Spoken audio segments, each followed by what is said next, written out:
السلام عليكم ورحمة الله وبركاته. كلنتو عن وناكسن ميل baa joogtaan kusoo dhawaada channelkeena Healsoft. qaybtan waa qaybtan ugu talay marka ku dhufatid halka cilada kaaga soo baxday oo ah inaadan access u lahayn gudaha u gali karin. Marka cilada sidaan oo aragto micnaheedu waxay noqonaysaa in user kana isticmaalaysid uusan haysan permission oo gali kara filekaas. Marka waxaan rabnaa inaan inta ka qaadno user kan oo access u yeesho oo ciladaas aan xalino. muuqaalkan kaas ayuu ku saabsan yahay maantay waxaana geysaa qaybta adminka kadibna waxaad ku dhufataa adminka ku dhufo computerkaaga midka admin haysto marka inta timaadid waxaad timaadaa local cg tag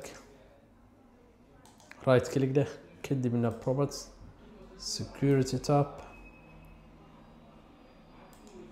soo ma aragtid wuxuu haystaa dina haysta marka meesha waa inaad ka qaadaa waa inaad tiraahdaa userka oo markii aan ku gali weyna kan waayo soo marka waa u jeedaa wuxuu saaran yahay dina uu saaran yahay ka qaad inta ayaa saarayna oo ogolaanayna inuu access u sameyn karo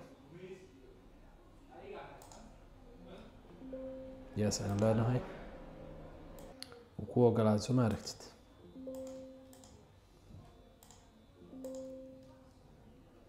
wuu qaatay fiir inuu qaatay in kale waxa ka ogaan kartaa halkan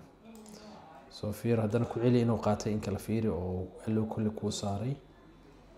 security ga tag soo ma jeeda markaan soo basically markaan okay way haddii marka aad ku laabatid userkii ahaa Healsoft waa kana kadibna geli passwordka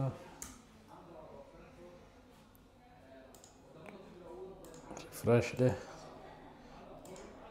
haddii aad tagtid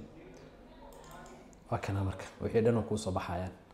soo marka waxaan filayaa muuqaalka inaan si fiican iskula fahanay oo aad markaasi fahamtay qaabka ciladaas haddii aad aragto aad u xalin lahayd